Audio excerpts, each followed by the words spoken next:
Blessed by my forebears, and they protect me. And I've come to understand that those that hate me inspire me, and those that love me energize me. And I need both of them to be who I am.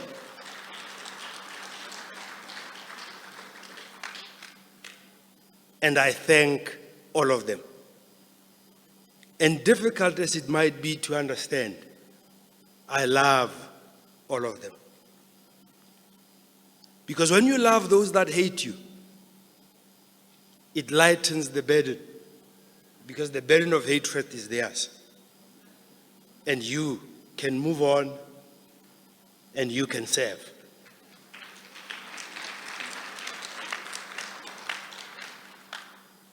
Now there's another saying in Tswana that says, "Botlhale ba phala bo tswa phalaneng." It means the wisdom of the elder comes from the young. It might seem like an oxymoron. But what it has taught me is that when you lead, you should listen attentively to the juniors. Because if you listen to yourself and your peers, you'll never improve. The only thing new and different will come from the young. And I hope you will be able to inculcate that into the composition of your boards and councils, where it should be written into the statutes to have the age mix, so that our structures can stay alive and be relevant. To the young, it is said the young are the future. But remember, we live in the present, and the old are the present. So we need each other.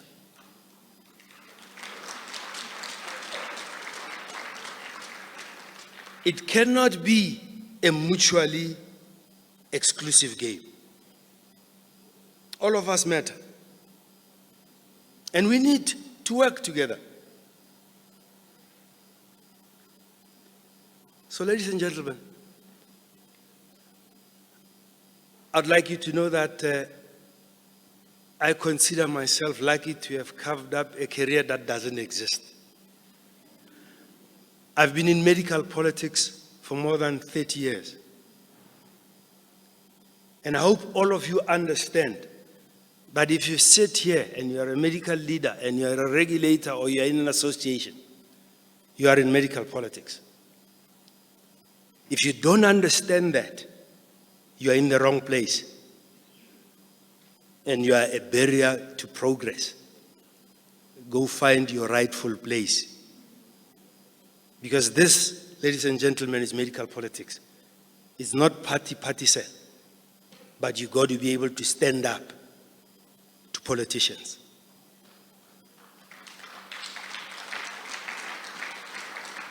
And lastly, we live in a world where empathy has disappeared. Care is gone. We now health service providers. Patients are gone. We now have clients. And you see, when we see them as patients, you serve everybody that has a need. When you see them as clients, you serve only those that can pay. And we need to remember that. And our hope will be restored to our values of putting patients first, to fighting for systems where, as healthcare providers, when that patient is in front of you, you do not negotiate fees with them. It's not about, you didn't pay me last time, you're not going to pay me into the future. So we need to create systems that allow for ethical behavior. I've had the fortune or misfortune of being in a hospital. And trust me, when you are a patient, it is a stressful environment. And the last thing you want to do is to be battering with your healthcare professional. That you don't have money for this test, so I'm going to have this one. This is the treatment you need, but I'm going to give you this one, which is basically homeopathic because it's not going to work, but that's all you can afford. That's unprofessional. So we need to work towards creating an environment that promotes professional practice, ethically grounded. So we have a collective responsibility to fix our systems. This notion of care that you need, even if you don't have money to pay, is dependent on we as healthcare professionals regaining our humanity so that we can truly live up to the oath of putting patients first. You can't do it on your own. We got to accept full responsibility to where healthcare has come. We have allowed separation to thrive because we are the key proponents of separate health systems. So I would like us to remember, we had a leader called Steve Biko, whose quest was to bequeath a more human face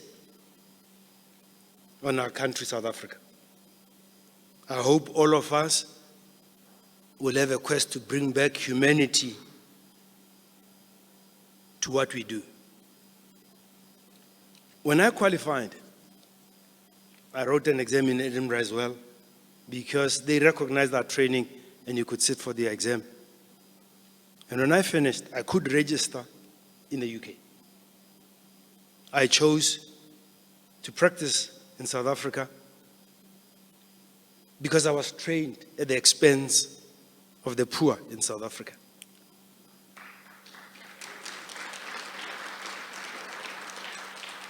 And the reason I was able to come to that decision is because I was fortunate to go to a medical school where the black consciousness philosophy was practiced. I now have converted it to African consciousness. And basically, the African consciousness says, with all my being, I will serve the continent. I will serve humanity. But my base station in serving humanity will be the continent I come from, because that is where the greatest need for my services are. And my services are for those who need them, not necessarily those who afford them. But I'm not stupid to think I don't have the responsibility to put bread on the table. Lastly, I would like to thank all of you, but I'd like to thank Dr. Tekonda, Colin King McClinton, Tracy Gill, Caroline, Aaron Young, Lauren Mitchell, and Roxanne Huff. And the reason I thank you is because most of the strides we have made in AMCOA and in our own regulators is because of what we learned from IAMRA, from FSMB, from ECFMG.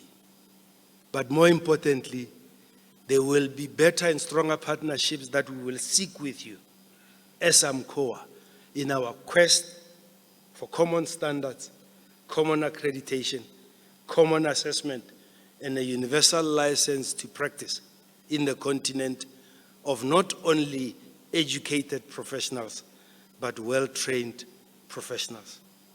I thank all of you.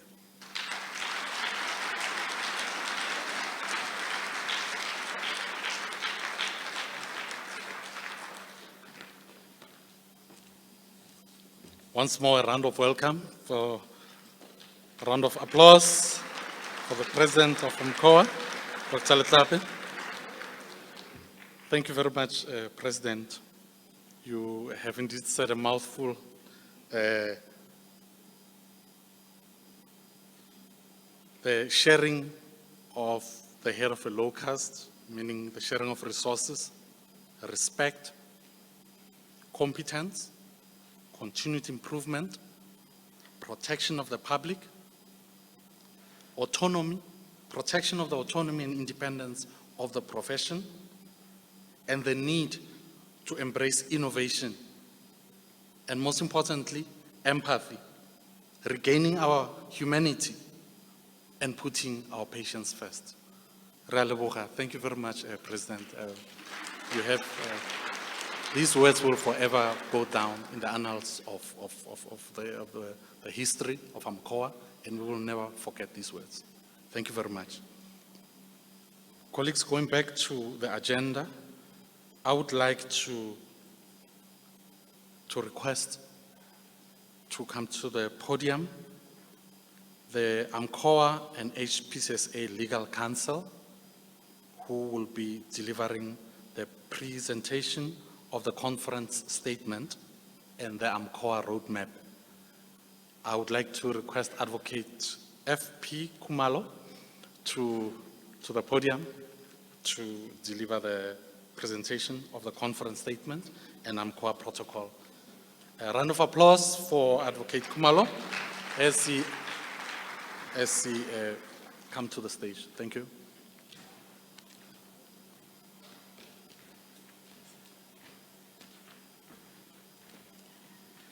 Thank you, Chair. President of AMCOA, you have said that the wisdom of the older people comes from the young one. Now, this is happening practically. The conference paper, I would like to acknowledge the outstanding work that was put together by my colleagues, Advocate Michael Onyango,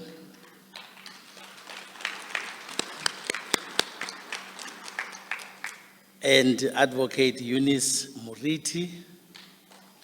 Where is Eunice? And Mrs. Kwena Mabasa. There she sits there. Advocate Michael Onyango, as my younger colleague, would then present to this conference paper. Thank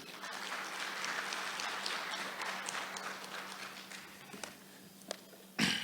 Thank you very much, my senior, and thank you, Dr. Leklape, for those wise words and including the younger generation, the so-called 95%. We usually have the table, we have the older people at the conference table, a call to the young ones. If you get to that table and you find you have no space, you have no chair there, pull your own chair and sit at the table. So this is me sitting at that table. I'll read the conference statement. We, the participants from the 22 AMCOA member states and 5 associate members, represented by senior officials of respective health regulatory bodies, gathered at the 24th Annual AMCOA Conference held at Sun City Resort in the Northwest Province of the Republic of South Africa from the 2nd to the 6th October of the year 2022, affirm the urgent need to realign our regulatory priorities towards facilitating and preparing for the growth and development of the health workforce of the future and its regulation. This will also be geared towards ensuring that the future health workforce effectively contributes towards achieving universal health coverage within the African continent by the year 2030.